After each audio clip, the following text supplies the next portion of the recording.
स्कंद प्रथम अध्याय 11वां। भगवान श्री कृष्ण का द्वारका में प्रवेश। श्लोक संख्या 4-5। अनुवाद एवं तात्पर्य। कृष्ण कृपा मूर्ति श्री श्रीमद अभय चरणारविंद भक्ति वेदांत स्वामी प्रभुपाद द्वारा तत्रोपनीत बलयोरवेर्दीपम इवात्रितः आत्मरामं पूर्णकामं निजलाभेन नित्यदा प्रत्युत्फुल्लमुखा प्रोचुर्हर्षगद्गदया गिरा पितरं सर्वसुहृदम् अवितारम् इवार्भकः। तत्र तत्पश्चात उपनीत अर्पित करके बलयः उपहार रवेः सूर्य तक दीपम दीपक इव सदृश आर्द्रतः आदर पूर्वक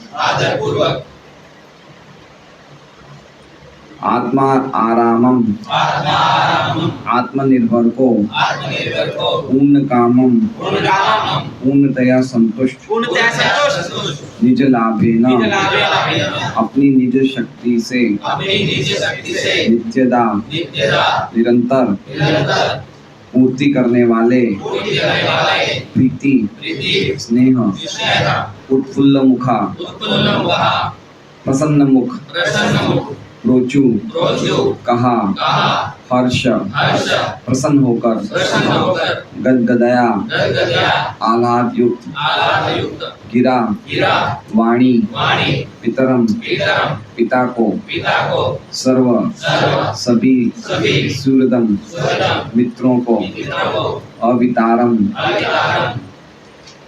संरक्षक को इव सदृश और बकाहा बालक। अनुवाद। सभी नागरिक अपनी अपनी भेंट लिए हुए श्री भगवान के सम्मुख आए और उन्हें उन परम संतुष्ट तथा आत्मनिर्भर भगवान को श्री भगवान को अर्पित किया, जो अपनी निज शक्ति से दूसरों की आवश्यकताओं की निरंतर पूर्ति करते रहते हैं। ये भेंटें सूर्य को दीपदान करने के समान थी।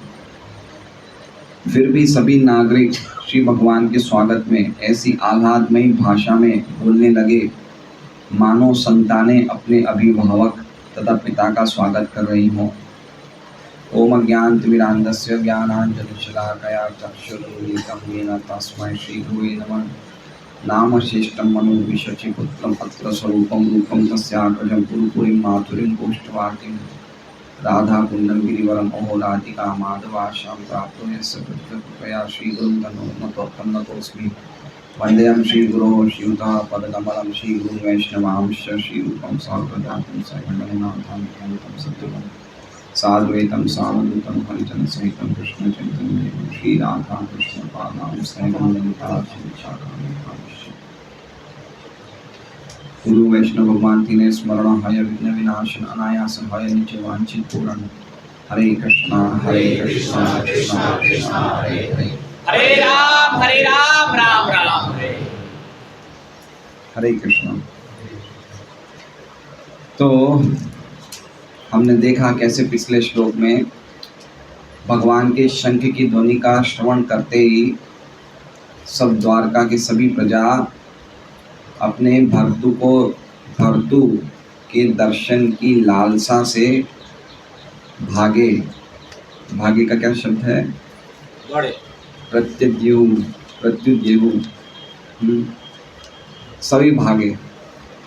उसके बाद तत्पश्चात, तत्र मतलब तत्पश्चात, उसके बाद क्या हुआ? उनके भागने के बाद क्या हुआ? तो तत्पश्चात कह रहे हैं उपनीत बलयो। उपनीतो मतलब उन्होंने प्रदान किया, उन्होंने दिया, अर्पित किया। उपनीत बलयो मतलब भेंट, जैसे हम बोलते हैं ना बलि दे रहे हैं।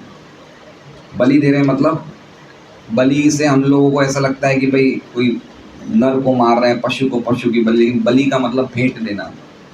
तो सभी द्वारकावासियों ने तत्पश्चात भगवान को भेंटें प्रदान करी। तो इसका मतलब ये हुआ कि जैसे उन्होंने शंख की ध्वनि सुनी तो वो अपने घरों से भेंटें लेके ही भागे। ऐसा नहीं कि पहले भागे फिर देखा कि हम तो नहीं लाए फिर वापस घर में गए, ऐसा नहीं है। समझ रहे हैं? वो तुरंत उन्होंने सुना, अपने घरों में थे घरों में ही होंगे सब लोग, अपने घरों में थे तो घरों में जो जो भेंट थी, जो जो गिफ्ट्स थे, वो लेके भागे। तो क्या लिंक मिलता है पिछले श्लोक से इस श्लोक में, कि कभी भी भगवान के दर्शन के लिए जाए तो सूखे सूखे नहीं जाना चाहिए, खाली खाली नहीं जाना चाहिए, कुछ लेके जाना चाहिए, है ना। ये सब तो प्रेम की स्टेज पे थे द्वारका के सभी वासी, लेकिन प्रेम के स्टेज में होने के बावजूद इनके पास जो भी भेंट थी वो लेके गए, खाली हाथ नहीं गए।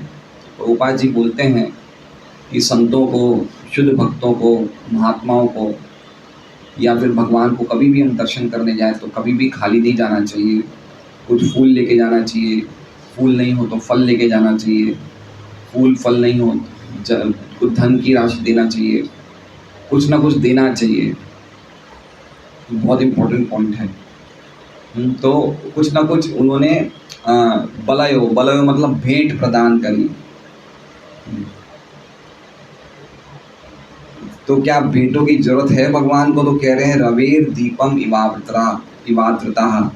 रवे मतलब सूर्य, सूर्य दीपम इव आर्द्रता। इव मतलब जैसे सूर्य को दीप बताया गया, आर्द्रता, सूर्य देव को आदर बताने के लिए हम क्या कर सकते हैं? सूर्य देव के प्रति अपने आदर को, अपने मान को, अपने रिस्पेक्ट को शो करने के लिए हम क्या कर सकते हैं? एक दीप ही बता सकते हैं, और क्या कर सकते हैं? तो वो दीप की क्या कीमत है सूर्य के सामने? पूरे ब्रह्मांड के जितने भी दीपक हैं वो भी मिल जाए तो भी सूर्य की बराबरी नहीं कर सकते हैं। तो कितना क्या कहते हैं, तृण है, इनसिग्निफिकेंट है दीपक, लेकिन आदर बताने के लिए सूर्य देव के सामने दीपक हम बताते हैं। या फिर ऐसा एग्जाम्पल देते हैं कि जैसे गंगा जी को हम क्या दे सकते हैं, लेकिन गंगा जी में खड़े होकर गंगा जली थोड़ा लेके हथेली में थोड़ा सा अंजलि में ऐसे प्रदान करते हैं। तो उसी प्रकार से इतनी सारी भेंट लेके गए सब लोग, अपने अपनी तरफ से जो जो उनको भेंट लेनी थी सब भेंट लेके गए, और भेंट लेने के बाद भगवान को अर्पित किया उन्होंने। लेकिन वो इस प्रकार से हुआ जैसे सूर्य को दीप बताया जा रहा है। सूर्य को दीप की आवश्यकता नहीं है, सूर्य तो अपने आप ही मूर्तिमान दीप है, उनको क्या दीप की आवश्यकता है? लेकिन आदर शो करने के लिए, प्रेम शो करने के लिए। तो उसी प्रकार से भगवान को कोई चीज़ की आवश्यकता नहीं है, लेकिन भक्तों ने अपना प्रेम शो किया, अपना आदर बताया, और इसलिए ये सब चीज़ें दी। तो क्यों आवश्यकता नहीं है? तो कह रहे हैं आत्मरामम। वो क्या है? उनको क्यों आवश्यकता नहीं है? क्योंकि वो आत्मराम है। देखिए हर श्लोक में कोई ना कोई भगवान के लिए विशेष शब्दों का उपयोग हुआ है। जैसे पिछले श्लोक में था भर्तृ, हमारे रक्षक हैं, हमारे पालक हैं, है ना। ऐसे कहीं ना कहीं कोई ना कोई श्लोक है। उससे पहले उरुक्रम है ना, श्लोक संख्या 2 में उरुक्रम है, 3 में भर्तृ है। फिर जगत भयो भयावहम, जगत के भय को भी भगाने वाला है, भयभीत करने वाला है। तो हर एक श्लोक में कोई ना कोई भगवान को संबोधन करने के लिए विशेष शब्दों का उपयोग किया गया है। तो इसमें कह रहे हैं आत्मरामम। आत्मरामम मतलब वो अपने आप में रमण करते हैं, अपने आप आत्मनिर्भर हैं, उन्हें कोई चीज़ की आवश्यकता नहीं है, उनमें कोई चीज़ की कमी नहीं है कि उन्हें कोई चीज़ की आवश्यकता है। वो अपने आप में रमण कर, आत्मा मतलब अपने आप में, रामम मतलब आनंद में रहते हैं। राम का एक शब्द होता है, राम मतलब परम आनंद, रमण करना। अपने आप पे निर्भर है वो, किसी और के आत्मनिर्भर है वो, आत्मनिर्भर है। प्रभुपाद जी आत्मनिर्भर लिख रहे हैं, आत्मनिर्भर है, सेल्फ डिपेंडेंट है, आत्मा में रमण करने वाले हैं। और पूर्ण कामम, उन्हें क्यों नहीं आवश्यकता है? क्योंकि वो आत्माराम है, वो पूर्ण काम है। पूर्ण काम मतलब उनकी सभी कामनाएं पूर्णता को प्राप्त कर चुकी है, पूर्णतया संतुष्ट। कोई भी कामना ऐसी नहीं कि उनकी कोई बाकी है? इसलिए पूर्ण कामम एक उनका शब्द है। एक और शब्द है सत्य काम, ये भगवान का शब्द है, सत्य काम। सत्य काम से मतलब सत्य, उनकी जो भी कामनाएं हैं सब सत्य है, सब कुछ ऑलरेडी एकम्प्लिश्ड है, उन्हें कोई पूरी करने की आवश्यकता नहीं है। तो ऐसे भगवान को उन्होंने भेंट प्रदान करी, जो आत्मरामम है, जो पुण्य कामम है, और निज लाभेन नित्यदा।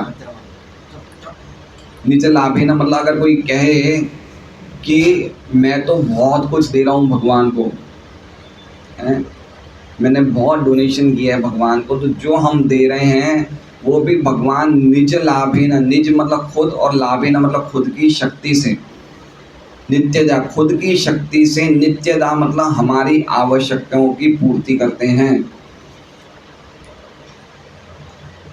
अगर जो कुछ हम दे भी रहे हैं वो भी हमें कहाँ से मिल रहा है? भगवान से ही मिल रहा है। इसलिए हमें देना चाहिए उपकार शो करने के लिए। क्या शो करने के लिए? उपकार, है ना, उपकार प्रति उपकार। उपकार भगवान ने हमें किया है, अभी हमारा समय है प्रति उपकार, टू शो ग्रेटिट्यूड। ठीक है, जैसे मान लीजिए कि जैसी माता जी के घर एक पड़ोसी से रेशमा माता जी आती है, रोज़ प्रसाद लेती है, भागवत सुनती है, तो अब उनके मन में एक ग्रेटिट्यूड की भावना आनी चाहिए कि भाई चलो मैं रोज़ प्रसाद लेती हूँ, रोज़ भागवत सुनती हूँ, तो चलो एक दिन मैं अपनी तरफ से प्रसाद रखवा लूँ, है ना। इसे कहते हैं प्रति उपकार। कि ग्रेटिट्यूड की भावना होनी चाहिए हमारे में कि हमें कितना कुछ मिल रहा है, तो चलो हम क्या दे सकते हैं, है ना। वो भगवान को क्या दे सकते हैं? भगवान नित्यदा निज लाभे न, अपनी शक्ति से नित्यदा हमें हमारी आवश्यकताओं की पूर्ति कर रहे हैं। गणेश जी बराबर है। कब से कर रहे हैं? नित्यदा। नित्यदा मतलब करते आ रहे हैं, और कब तक करेंगे? करते रहेंगे, है ना। क्या क्या दे रहे हैं और किसको दे रहे हैं? खाली हमें नहीं दे रहे हैं, अनंत कोटि ब्रह्मांड के हर एक जीव को दे रहे हैं। क्या फिनिश हो जाएगा स्टॉक? नहीं, देते ही रहेंगे। कि हम लोगों को क्या दे सकते हैं? वो इतने 84 लाख योनियों में अनंत कोटि जीव हैं, अनंत कोटि ब्रह्मांड हैं, हमेशा निज लाभे न, किसी और से नहीं ले रहे हैं। वो देवतागण तो फिर भी किसी और से लेते हैं, भगवान से लेते हैं, लेकिन वो किसी और से निज लाभे न, खुद ही ले रहे, खुद ही प्रोड्यूस कर रहे हैं और देते जा रहे हैं। तो ऐसे भगवान को, यद्यपि उन्हें कोई आवश्यकता नहीं है कोई चीज़ की, लेकिन फिर भी हमें ग्रेटिट्यूड बताने के लिए भगवान क्या करते हैं? स्वीकार करते हैं। कहाँ लिखा है गीता जी में? पत्रम पुष्पम फलम तोयम। तो भगवान के लिए कोई कीमत नहीं है। हम अगर भगवान को 25 करोड़ रुपए दे दे तो भी भगवान के लिए कोई कीमत, जैसे कैसे है दीप, सूर्य को दीप बताना, क्या कीमत है? कोई कीमत नहीं है। हम चाहे कितना ही दे दे भगवान के लिए वो इनसिग्निफिकेंट है। लेकिन क्या सिग्निफिकेंट है वो भगवान इस श्लोक में कह रहे हैं, पत्रम पुष्पम फलम तोयम यो में भक्त्या प्रयच्छति, जो मुझे भक्ति से देते हैं, जो मुझे प्रेम पूर्वक देते हैं, तद अहम भक्ति उपरतम, तद अहम भक्ति। और दूसरी लाइन में वापस भक्ति शब्द है, तो वो जब भक्ति से देते हैं तो अश्नामी, मैं खा जाता हूँ, मैं खाता हूँ। प्रयतात्मना, ऐसा व्यक्ति जो प्रयास करता है मुझे भक्ति से देने का, तो मैं लेता हूँ। तो भगवान लेते हैं, तो क्या होना चाहिए? एक तो हमें भेंटें देनी चाहिए, भगवान स्वीकार करते हैं, यद्यपि उनको कोई आवश्यकता नहीं है फिर भी स्वीकार करते हैं।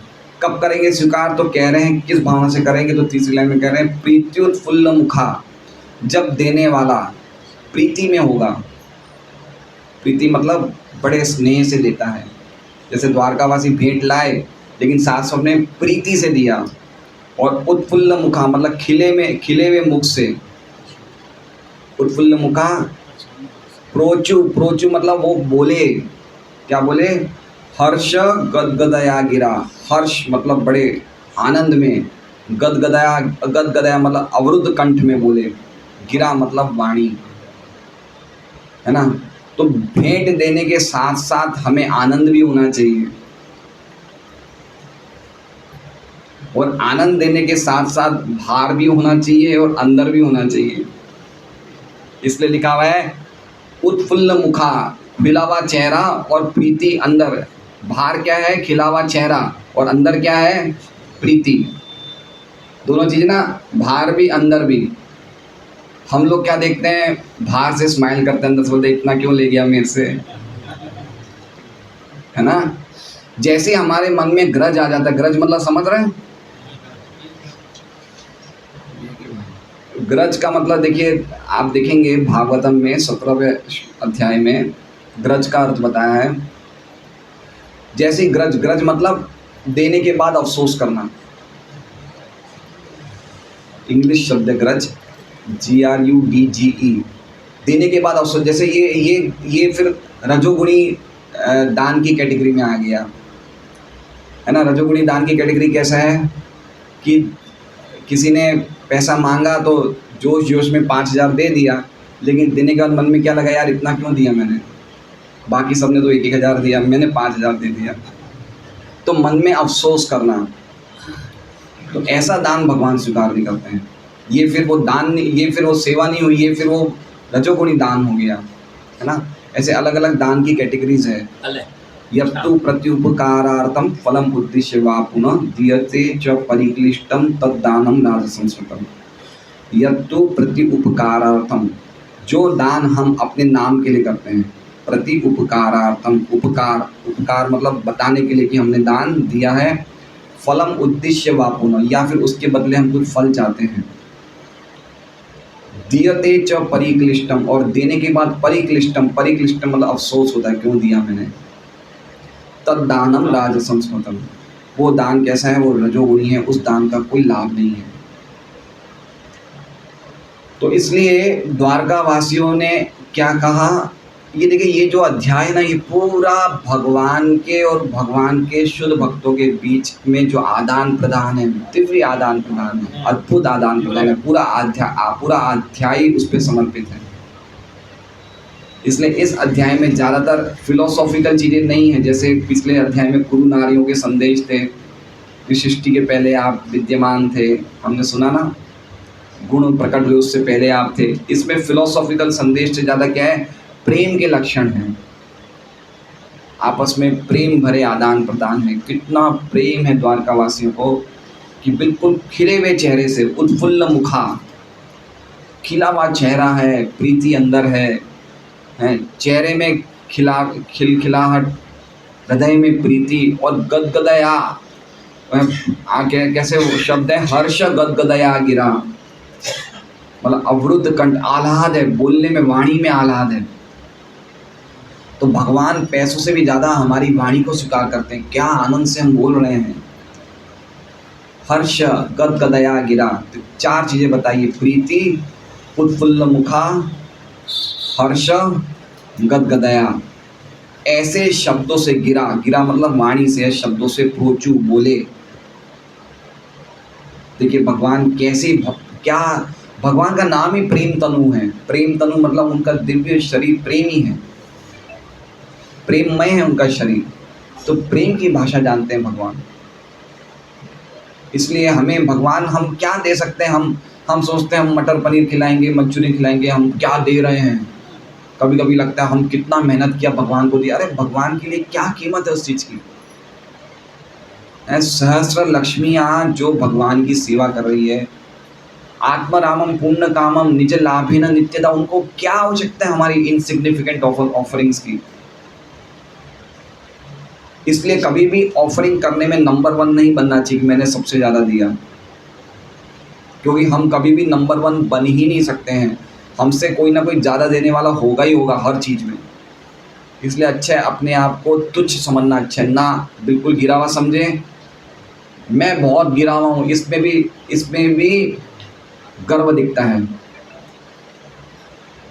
मैं बहुत ऊंचा हूँ, उसमें तो दिखता ही दिखता है, लेकिन मैं बहुत गिरा हुआ हूँ, वो भी गर्व है, इसलिए मेरी कोई कीमत ही नहीं है। इसे बोलते हैं इनसिग्निफिकेंस, तुच्छ।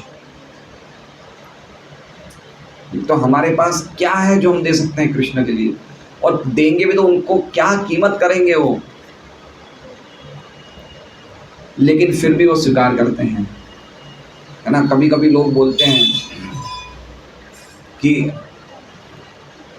कभी माँ बाप को पानी पिलाया नहीं, अब मंदिर में जाने से, कोई भजन है इस टाइप के, प्यासे को पानी पिलाया, भूखे प्यासे को पानी पिलाया, अब शिव जी को पानी पिलाने से क्या फ़ायदा, ऐसे कुछ पानी। हाँ, तो ऐसे हैं कि भाई आप उनको क्यों दे रहे हो भाई, भगवान को क्यों दे रहे हो, वो तो सबको दे रहे हैं, तो उससे अच्छा गरीबों को दो या ऐसे व्यक्ति को दो, दीन दुखियों को दो। लेकिन हम उनको दे भी देंगे, लेकिन जब तक सामने वाला व्यक्ति रेसिप्रोकेशन नहीं करेगा आनंद में, हमें खुशी नहीं होगी, है ना। आदान प्रदान कोई करने वाला चाहिए ना। तो हम देखते हैं कि बहुत से लोग भगवान को नहीं देते, लेकिन उनको देने की भावना होती है, बड़े बड़े हॉस्पिटलों में देते हैं, और क्या कहते हैं, बहुत पढ़ाई में खर्चा करते हैं, एजुकेशनल इंस्टीट्यूशंस में, हाँ, अनाथालय में करते हैं, हॉस्पिटल में करते हैं, अलग अलग जगह देते हैं। लेकिन अल्टीमेटली जब वो भगवान को नहीं, और अल्टीमेटली ये है भी भगवान की सेवा, कोई भी सेवा जो जगत में चल रही है वो अल्टीमेटली है तो भगवान से, तो भगवान से तो कुछ भार है ही नहीं, वो भी भगवान की ही सेवा, लेकिन वो डायरेक्ट सेवा नहीं है, वो इनडायरेक्ट सेवा है, क्योंकि उस सेवा में भगवान डायरेक्टली नहीं स्वीकार करते हैं, अपनी माया शक्ति के एजेंसी के द्वारा स्वीकार करते हैं। तो उस चीज़ में हमें आनंद नहीं आएगा। मैं खुद का एक्सपीरियंस बता रहा हूँ, भक्ति में आने से पहले मैं सोचता था मैं किसी के लिए कुछ भला करूँ, कुछ भलाई करने की भावना आती थी मेरे में कि मैं क्या कर रहा हूँ किसी। तो हमारे मजूरा गेट का 4 रास्ता है, वहाँ पे 4 रास्ते पे कुछ चाय की लारियाँ खड़ी रहती थी, तो मैं सुबह सुबह जाता था और काफ़ी मज़दूर वहाँ खड़े रहते थे, जैसे यहाँ खड़े रहते हैं ना गोपाल नगर के बाहर, तो मैं उन सबको, चाय वाले बोलते, देखो 20 चाय की प्यालियाँ, सबको एक एक चाय पिला दो। फिर मैंने कुछ दिन किया, फिर मैंने देखा जो चाय पीते हैं उनके मन में कोई है ही नहीं, कुछ थैंक्स देने की भावना ही नहीं है, चाय पी के चले गए। फिर मैंने देखा इतना कर रहा हूँ यार, वो कुछ मतलब मिल नहीं रहा है, कुछ सेटिस्फेक्शन नहीं है ना।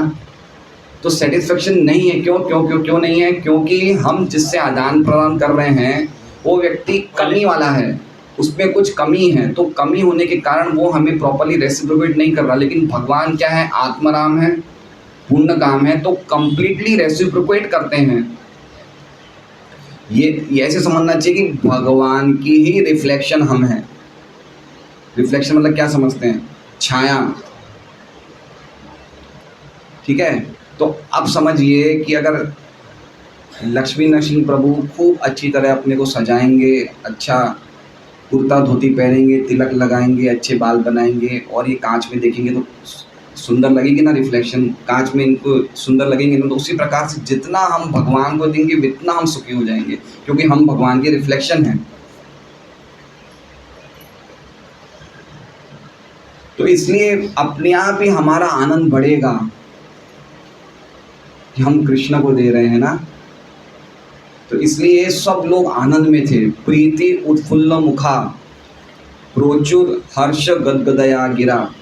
इसलिए भगवान के राज्य में जो करेंसी चलती है, प्रेम की जो करेंसी मतलब क्या बोलते हैं उसे, मुद्रा, प्रेम की मुद्रा है, वो वाणी है ना। क्या प्रेम से आप बोल रहे हो, प्रेम की मुद्रा वाणी है।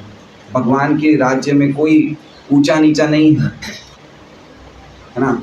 एक बार क्या हुआ, एक व्यक्ति ने भगवान को 10 रुपये दिए सेवा में, भगवान बड़े प्रसन्न हुए। एक व्यक्ति ने भगवान को 1000 रुपये दिए, तो भगवान इतने प्रसन्न नहीं हुए। तो नारद जी ने कहा, भगवान उन्होंने आपको 10 रुपये दिए, आप कितने खुश हैं, उन्होंने आपको 1000 रुपये दिए, आप खुश नहीं हैं। तो भगवान क्या बोले, उसके पास था ही 10 रुपये, उसने सब कुछ दे दिए। उसके पास 1 करोड़ है, उसने मुझे खाली 1000 रुपये दिए। आप समझ रहे हैं, कृष्ण के राज्य में कुछ सिस्टम अलग टाइप का है। वो क्या देखते हैं कि सामने वाले व्यक्ति ने जो मुझे दिया है वो नहीं देखते, सामने वाले व्यक्ति के पास क्या बचा है वो देखते हैं, है ना। और कभी कभी हम लोग क्या है कि हमें पसंद और कुछ है, हम देते और कुछ है। लोगों की नज़रों में हम बड़े दानी हैं, लेकिन हमारे हृदय में हमारी प्रीति की और चीज़ों के लिए, लेकिन हम देते कुछ और हैं। तो हमें जिस चीज़ों से प्रीति है वो चीज़ें भगवान को दें। हमारा जो अफेक्शन जिन चीज़ों से है वो चीज़ें भगवान को दें। अगर हमारा अफेक्शन पति पत्नी से है, बच्चों से है, तो उनको सेवा में लगाएं भगवान की, है ना। तो इस प्रकार से हमें देने की भावना होनी चाहिए भगवान के लिए सब कुछ। यद्यपि वो षडैश्वर्य पूर्ण है, उनके पास सब कुछ है, लेकिन फिर भी हमें भक्ति सिद्धांत सरस्वती ठाकुर तो यहाँ तक बोलते हैं कि अगर आपको लोन पे लेना हो तो भी पैसा लीजिए, लेकिन भगवान को देते रहिए। क्या बोलते हैं, आपको कर्ज में भी पैसा, कर्ज तो इसका मतलब ये नहीं कि हमने लोगों का कर्ज नहीं चुकाएं, वो नहीं है बात, आप समझ रहे हैं। लेकिन अगर लोन पे भी आप इतना दे रहे हैं कि आपके पास पैसा ख़त्म हो गया है, बहुत ऊंचा रियलाइजेशन है ये। हमारे सोच की परे के बाहर की बात है, बहुत हाई रियलाइजेशन भक्ति सिद्धांत सरस्वती ठाकुर कह रहे हैं कि आपको देते देते पैसा खत्म हो जाए तो लोन पे लेके दीजिए। तो कृष्ण को देना है, हमें देते रहना है, देते रहना है, और उसकी कोई कीमत नहीं है। भगवान क्या लेना चाहते हैं, पत्रम पुष्पम फलम तोयम। भगवान ने कहाँ कह रहे हैं कि मुझे तब 1 करोड़ दोगे तो ही मैं सुखी हूँगा। भगवान 4 चीज़ें मांग रहे हैं जो गरीब से गरीब व्यक्ति भी दे सकता है। क्या दे रहा है, पत्रम पुष्पम फलम तोयम। पत्रम पत्तियाँ, तुलसी जी, पुष्प फल फूल, ये कहाँ मिलना मुश्किल है। आप ऑफरिंग सिंपल दो चलेगा, लेकिन भाव भगवान का जो होना चाहिए, भाव भरा हुआ होना चाहिए, प्रेम से देना चाहिए, भक्ति से देना चाहिए। पॉइंट ये समझिए। लेकिन इसका मतलब ये नहीं कि जिसके पास देने की पूरी समर्थता है वो हल्का दे, वो ऐसा नहीं है। जिसके पास जो है वो इस हिसाब से दे। भगवान को कोई कीमत ही नहीं है। बलि महाराज ने दो भगवान ने अपनी 2 पैरों में पूरा ब्रह्मांड ले लिया बलि महाराज से। उसके बावजूद भी भगवान ने उस बलि महाराज को बंधवा दिया, पूरा बांध दिया, नाग पाश से बंधवा दिया। उसके बाद भी इतना इंसल्ट किया बलि महाराज का, लेकिन बलि महाराज कहीं भी चू नहीं बोले कि मैंने पूरा ब्रह्मांड दिया, मेरे साथ ऐसा व्यवहार कर रहे हो। कभी कभी हमारे साथ होता ना, मन में सोचते हैं इतना रुपया दिया, मुझे प्रसाद नहीं पूछा, देख लूँगा बेटा, बाहर निकल देख लूँगा मैं। क्या भावना आती है ऐसी कि यार मैं तो इतना देता हूँ, मुझे कुछ पूछा ही नहीं। लेकिन बलि महाराज से पूरा ब्रह्मांड ले लिया, बलि महाराज को बंदी बना दिया, लेकिन बलि महाराज सिर झुकाए खड़े थे। इसलिए देने के बाद गर्व मत करो हमने कितना दिया, क्योंकि भगवान के लिए कोई कीमत नहीं उन चीज़ों की। लेकिन मेन बात क्या है, प्रीति से देना, खिले हुए चेहरे से देना। इसलिए भगवान के सामने कोई भी ऑफरिंग करें, अगर हमारा चेहरा खिला हुआ नहीं हो तो भी प्रयास करें कि बिल्कुल प्रेम से सब कुछ हृदय से दें। तो प्रीति उत्फुल्ल मुखा प्रोचुर हर्ष गदगदया गिरा। बिल्कुल गदगद हर्ष से दिया, गदगद वाणी से उन्होंने बोला। क्या बोला वो हम अगले श्लोक में बोलेंगे। लेकिन उनकी वाणी किस प्रकार थी, तो कह रहे हैं पितरम, जैसे पितरम बाप को, सर्वसूरदम एक शुभ चिंतक को, अवितारम मतलब संरक्षक या गार्जियन को, इव अर्भका, इव मतलब जैसे, अर्भका मतलब बच्चे, जैसे बच्चे अपने पिता को बोलते हैं, उसी प्रकार द्वारका के वासियों ने अपने सूरत अपने क्या कहते हैं, अवितारम मतलब गार्जियन, है ना। गार्जियन मतलब संरक्षक। पिता का मतलब क्या हुआ कि पिता, ऐसे पिता होते हैं जो माँ बाप बच्चों को देते हैं, तो बच्चों को देते तो कुछ चीज़ मांगते थोड़ी हैं। बच्चों को खिलाने में माँ बाप कुछ मांगते कि तू मुझे देना कुछ, इस भावना से तो माँ बाप बच्चे की पालन नहीं करते ना, एक ड्यूटी के हिसाब से पालन करते हैं। लेकिन जब बच्चे बड़े हो जाते हैं तो माँ बाप भी मन में चाहते हैं कि अब तो तू मुझे कुछ दे दे। सही बात है। जब 25-30 साल के होते हैं तो भाई चलो अब तुम कुछ पैसा कमाओ, कुछ तो करो अब बेटा। लेकिन भगवान ऐसे बाप हैं जो चाहते ही नहीं, बच्चों को देते ही रहते हैं। तो ऐसे बाप के सामने बच्चे कैसे बोलते हैं, उसी प्रकार से द्वारका वासियों ने भगवान के सामने प्रीति उत्फुल्ल मुखा हर्ष गदगदया वाणी से कुछ बोला। कैसे बोला? जैसे बच्चे अपने बाप को कुछ बोलते हैं। वो बाप कैसा है? जैसे सूरज है और संरक्षक गार्जियन है, ऐसे उन्होंने बोला। तो ठीक है, इस श्लोक का अर्थ समझे आप लोग? कितना अद्भुत! ये पूरे श्लोकों में 11वें अध्याय में सब प्रेम की भाषा है, भगवान का आदाब। ये देखिए एक श्लोक से 3 श्लोक तक हमने शंख का बारे में सुना। अभी श्लोक नंबर 4 से 10 नंबर तक द्वारकावासी भेंट दे रहे हैं और बदले में उनके और कुछ स्तुतियों का गान कर रहे हैं, भगवान की स्तुतियाँ गा रहे हैं। वो ये 6 श्लोकों में 4 से 10 7 श्लोकों में हमें सुनने को मिलेगा। तो ये अद्भुत श्लोक है। श्रीधर स्वामी ने कहा है कि तत्र का अर्थ श्रीधर स्वामी कह रहे हैं उनमें, मतलब किनमें? कृष्ण में।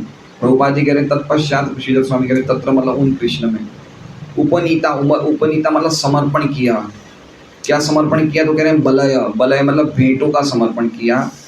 किनके द्वारा? प्रजाजनों के द्वारा। तो ऐसे भगवान अपेक्षा वगर के भगवान को आदर पूर्वक भेंट करी, मतलब भगवान को कोई चीज़ की इच्छा नहीं है लेकिन फिर भी आदर पूर्वक भेंट करी। और दृष्टांत दिया जा रहा है। किसका दृष्टांत दिया जा रहा है? जैसे सूर्य को दीपक अर्पण करने में आता है, ऐसे सूरज और संरक्षक ऐसे भगवान ने, जैसे पिता से बच्चे कुछ बोलते हैं, उसी प्रकार से द्वारका के प्रजा भगवान को बोलने लग गए। क्या बोलने लग गए? वो हम 6ठे श्लोक में देखेंगे। भगवान सबके सूरज है और सूरज होने के कारण रक्षक है, लेकिन कोई भी कामना से भगवान किसी की रक्षा या नहीं करते हैं। समझ रहे हैं? आपने देखा कहीं कहीं ऐसा होता है कि माँ बाप अपने बच्चों को इसलिए ऊंची पढ़ाई करते हैं कि बच्चा आगे अच्छा कमाए। कभी देखा है ऐसा? है ना? कि बच्चे को मैं कहते हैं, पापा कहते हैं बड़ा नाम करेगा बेटा हमारा बड़ा। हर एक माँ बाप की इच्छा होती है कि मैं बच्चे को कुछ पढ़ाऊँ जिससे कि बड़ा होके कुछ अच्छा बने, पैसा कमाए, कुछ लाए, कुछ धन कमाए, नाम कमाए। लेकिन यहाँ पे श्रीधर स्वामी कह रहे हैं भगवान किसी की हमारी रक्षा कर रहे हैं, हमारे सूरज हैं, हमारी रक्षा कर रहे हैं, लेकिन कोई कामना के कारण नहीं कर रहे हैं, कामना के बिना ही कर रहे हैं। क्या वंडरफुल क्वालिटीज़ है! कोई मिल सकता है ऐसा? इसलिए भगवान को आत्मा में रमण करने वाला कहा है, आत्माराम कहा है। और इसलिए बता रहे कि वो अपने आनंद में खुद के स्वरूप के लाभ से भगवान पूर्ण काम है। परम आनंद में खुद के स्वरूप के लाभ से भगवान लाभस्थित भगवान पूर्ण काम छे। तो ये उनका टीका है। विश्वनाथ चक्रवर्ती ठाकुर कह रहे हैं कि उन्होंने भेंट दी उपनीत बलय, और ये भेंट प्रेम से दी गई, बड़े आदर से दी गई, यद्यपि भगवान को इनकी आवश्यकता नहीं थी। जैसे कि सूर्यदेव के उपासक सूर्यदेव को दीप देते हैं। उन्होंने कृष्ण को कहा, जो कृष्ण उनके संरक्षक थे। जैसे एक पिता से बच्चे बोलते हैं, जैसे एक पिता बच्चों की रक्षा करते हैं। आत्मा रामम मतलब वो अपने आप में संतुष्ट थे। इसका मतलब ये बता रहा है कि उनको उनके भेंटों पे वो निर्भर नहीं थे, वो अपने आप पे निर्भर थे, उनके भेंटों पे निर्भर नहीं थे। तो अद्भुत है, क्या क्या वंडरफुल श्लोकास हैं। और ये श्लोक में हमारी भक्ति के भाव क्या ज़बरदस्त बढ़ सकते हैं। हमें सब कुछ दे देना चाहिए। रूप गोस्वामी ने, देखिए रूप गोस्वामी जब रिटायर हुए थे तो उन्होंने इतनी सारी सैलरी में उनको क्या मिला? एक नाव भर के सोने के सिक्के मिले, है ना? तो उन्होंने सोने के सिक्कों का कैसे भाग किया? आधा जो धन था उन्होंने वैष्णवों की सेवा में दे दिया, 25% धन अपने रिश्तेदारों की सेवा में दे दिया और 25% अपने लिए रखा। लेकिन ये रूप गोस्वामी ने ये पैसे की सेवा दी, लेकिन उससे ज़्यादा हमारे लिए कल्याणकारक कौन सी सेवा करी रूप गोस्वामी ने? हमें इतने दिव्य ग्रंथ दिए। तो ऐसा नहीं समझना चाहिए कि हम खाली पैसों से या कोई धन से ही सेवा करें। हमें संपूर्णतः जो भी हमारी क्वालिटीज़ है सब क्वालिटी से सेवा करनी चाहिए, लेकिन सेवा करने में हमारी योग्यता यही होनी चाहिए कि हम संपूर्णतः अयोग्य हैं। आप समझ रहे हैं? भक्ति में हमारी योग्यता क्या है? भक्ति में हमारी योग्यता क्या है कि हम संपूर्ण रूप से अयोग्य हैं, वही हमारी योग्यता है। और कोई योग्यता हमारी नहीं है, हम पूरी तरह से अयोग्य हैं। क्या है वो प्रार्थना? क्या है? नाही किछु बल, ठीक है, तुम्हार करुणा, बहुत सुंदर प्रार्थना है। हाँ, योग्यता विचारे नाही किछु पाई, तुम्हार करुणा सार। योग्यता का विचार करता हूँ, मैं देखता हूँ मेरे में कोई योग्यता नहीं है। क्योंकि जैसे हम समझ जाएंगे कि हमारे में योग्यता है, तब तक हमारी वो भावना खत्म हो जाएगी। क्योंकि अल्टीमेटली सब कुछ कृष्ण ही दे रहे हैं, निज लाभ है न नित्यता। हमारी सब क्वालिटीज ही कृष्ण दे रहे हैं, हमारा क्या है ना? जैसे एग्जाम्पल दिया, हम अपने आप को सजाएंगे तो कांच में अच्छे दिखेंगे ना, तो उसी प्रकार से भगवान को जितना हम एडोर करेंगे तो ऑटोमेटिकली हमारे में क्वालिटीज आएगी। तो प्रभुपाद जी का तात्पर्य पढ़ रहे हैं।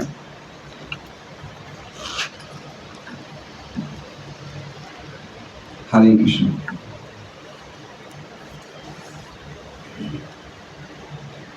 तात्पर्य, परम भगवान को यहाँ पर आत्माराम कहा गया है।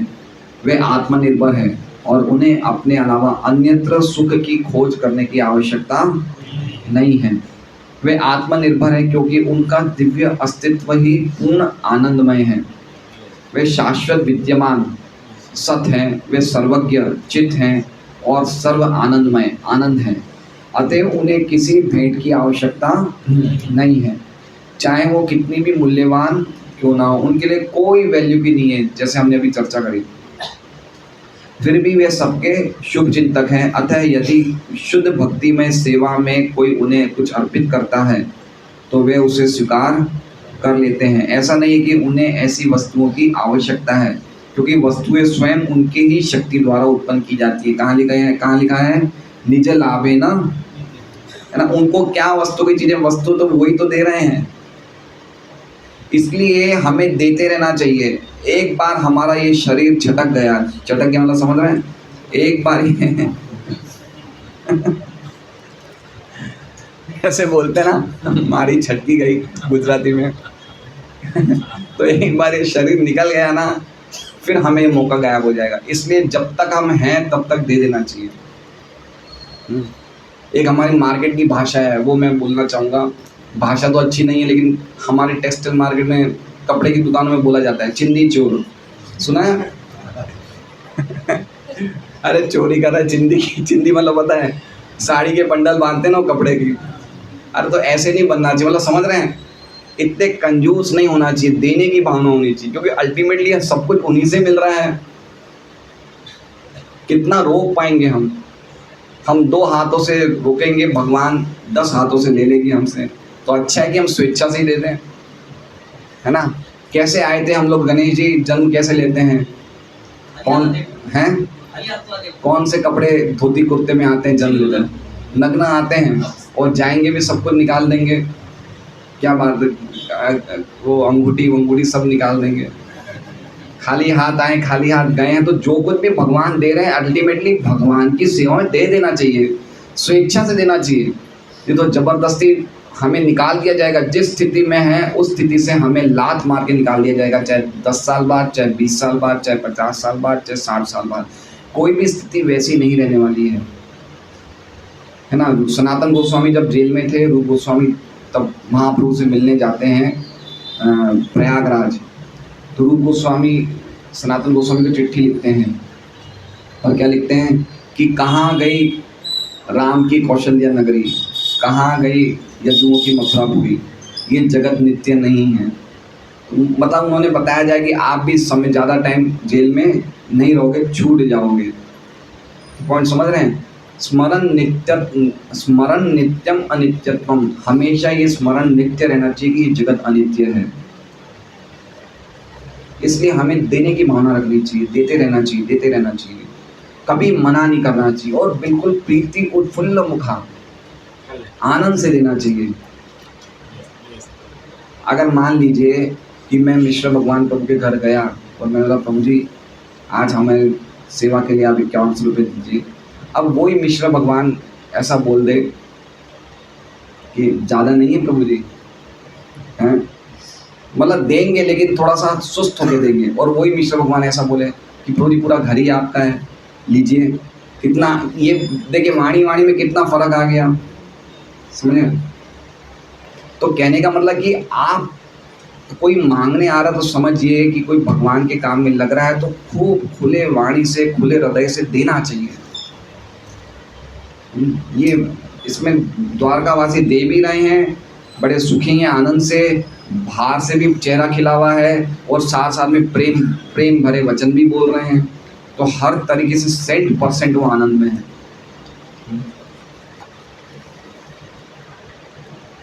यहाँ पर उपमा दी गई है कि भगवान को भेंट की जाने वाली वस्तुएं सूर्यदेव की पूजा हेतु दीपदान जैसी है। जो भी वस्तु प्रज्वलित एवं प्रकाशमय है वो सूर्य की शक्ति का विस्तार है। ठीक है, तो हम देखते हैं कहीं भी फैक्ट्रियाँ चल रही हैं, फैक्ट्रियाँ किससे चलती है? अग्नि से ही चलती है ना, आग से चलती है, या गैस चल रही है, या लाइट है, ये सब किसका विस्तार है? ये अल्टीमेटली कहाँ से आ रहा है? सूर्य से ही आ रहा है ना, सूर्यदेव से ही आ रहा है, सूर्यदेव से ही आ रहा है ये सब चीज़ें। तो भी सूर्यदेव की पूजा करने हेतु दीपदान आवश्यक है। सूर्य की पूजा करते समय पूजा करने वाले की कुछ ना कुछ मांग होती है। अब ये पॉइंट क्यों बोला प्रभुपाद जी ने? सूर्य की पूजा करते समय पूजा करने वाले की कुछ ना कुछ मांग होती है, लेकिन भगवान की भक्ति करने पर दोनों ओर से कोई मांग किए जाने का प्रश्न ही नहीं उठता। समझ रहे हैं? सूर्य देव की पूजा करते टाइम पूजा करने वाले के कुछ ना कुछ मांग होती है, मतलब जब भी हम कोई देवताओं की पूजा करते हैं तो हमारे मन में कोई ना कोई चीज़ मांगने की भावना आ ही जाती है। पॉइंट समझ रहे हैं आप? कोई भी व्यक्ति देवताओं की जाता है, चाहे कोई शिव जी के मंदिर में जाता है, कोई गणेश जी के मंदिर में जाता है, कोई हनुमान जी के पास जाता है, कोई सूर्य देव के पास जाता है, कोई अंबिका जी के पास जाता है, लेकिन उसके मन में कोई ना कोई भावना कुछ मांगने की होती है, क्योंकि देवताओं का स्वरूप ही ऐसा कि हमें मन कर जाता है हम कुछ मांग लें। आप समझ रहे हैं? कोई अगर ऐसे भी बोलेगा कि मुझे कुछ नहीं चाहिए, मैं तो ऐसे ही जा रहा हूँ, तो भी उसकी मांगने की इच्छा है। क्या मांग रहा है वो? कुछ नहीं मांग रहा है। क्या मांग रहा है? कुछ नहीं। कुछ तो मांगेगा ही मांगेगा। नहीं मांगना भी क्या हो गया? ये भी इच्छा हो गई, ये भी डिज़ायर है। डिज़ायरलेस अकामना कब होती है? जब हम भगवान की सेवा मांगे, वो अकामना है।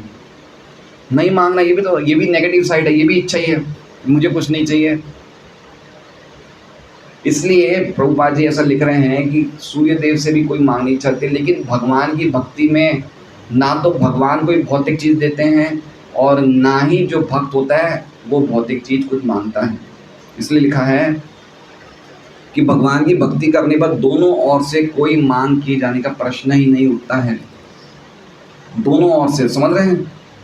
देखिए दोनों ओर, भक्त और भगवान। हाँ, भक्त और भगवान, समझ रहे हैं बात को? जैसे मान लीजिए कि सेवक का क्या काम है? सेवक का क्या काम है? स्वामी की सेवा करना है।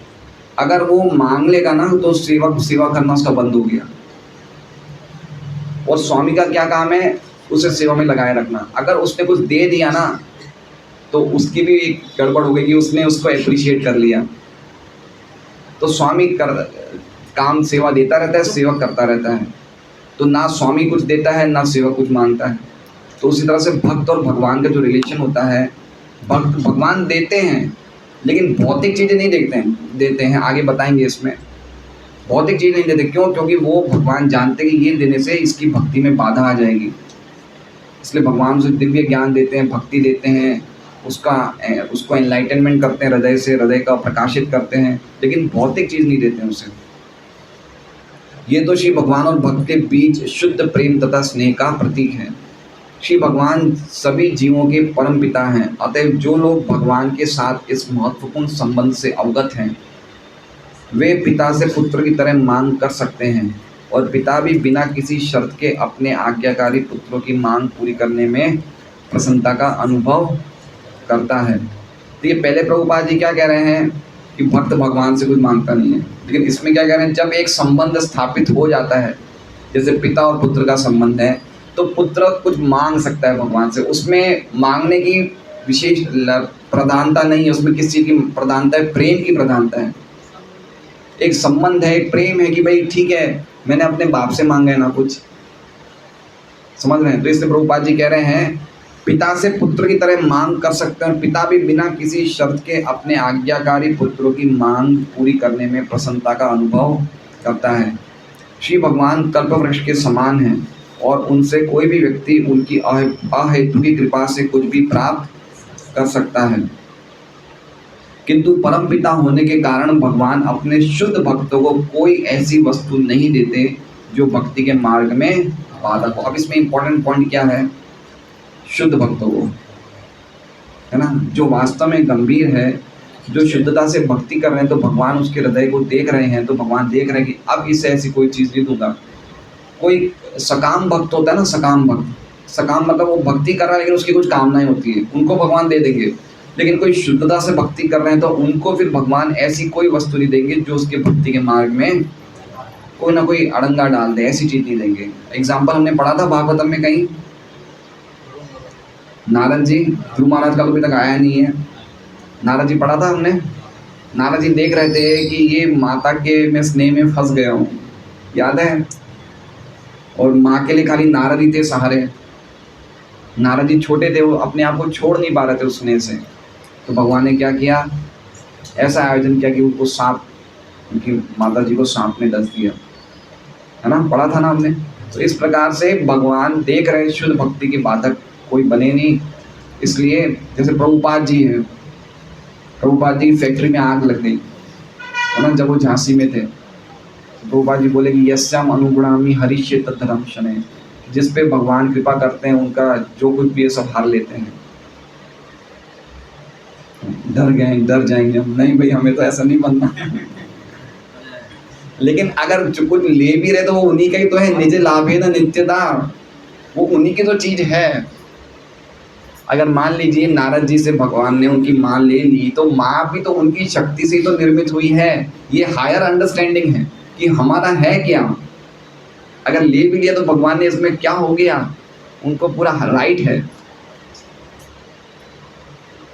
जो लोग भगवान की भक्ति में सेवा में लगे हैं वे इनके दिव्य आकर्षण के द्वारा अन्य भक्ति के पद तक उन्नति कर सकते हैं। दिव्य आकर्षण के द्वारा मतलब, दिव्य आकर्षण मतलब हमें ये भगवान की क्वालिटीज समझना चाहिए।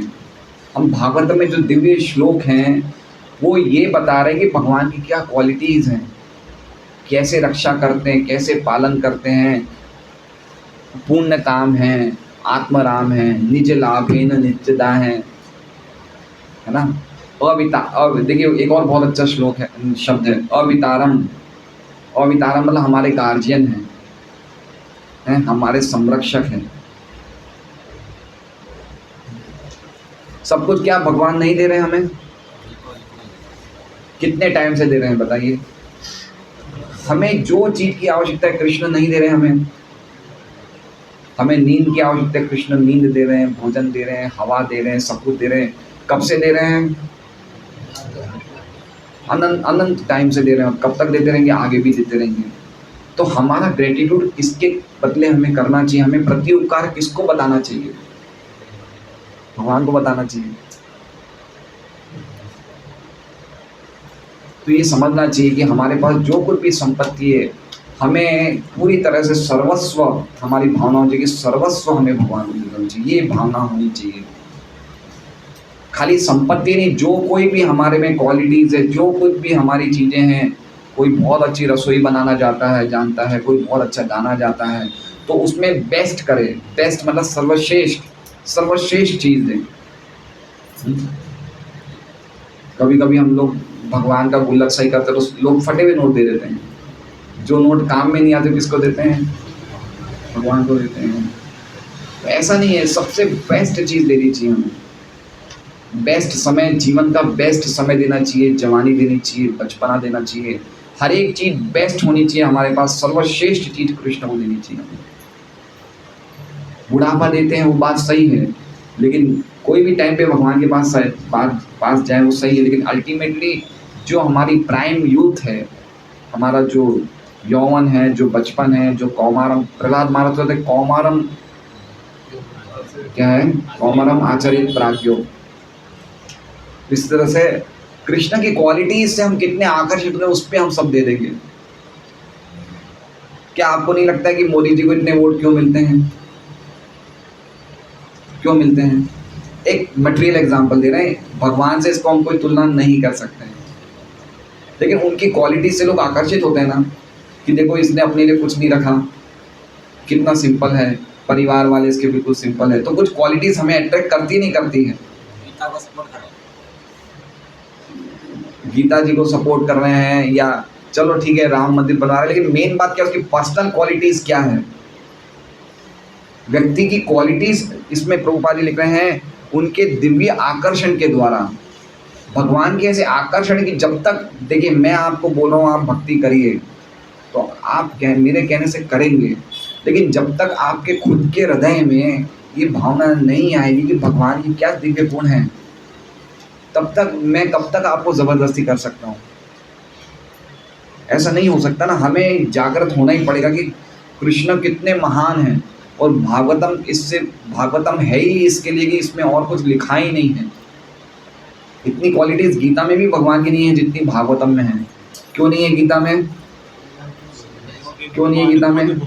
क्योंकि भगवान खुद बोलते हैं, इसलिए शर्म आती है इतनी अपने बड़ाई करने में, अपनी बड़ाई हाँकने में भगवान को शर्म आती है, इसलिए ज़्यादा नहीं बोलते। लेकिन भागवत कौन बोल रहे हैं? उनके भक्त बोल रहे हैं, है ना। इसलिए क्वालिटीज़ देखना चाहिए। इसलिए बहुत इम्पोर्टेंट है कि हम भागवतम क्लास में बराबर समझें, सुने, पढ़ें, रेगुलर पढ़ें। 1 घंटा, 2 घंटा, 3 घंटा, जितना पढ़ें उतना हम स्ट्रांग होंगे। हमारी नींव बन रही है, हमारा फाउंडेशन बन रहा है। हरे कृष्णा। श्रीमद् भागवतम की जय। वांछा कल्पतरुभ्यश्च कृपा सिंधुभ्यो च पतितानां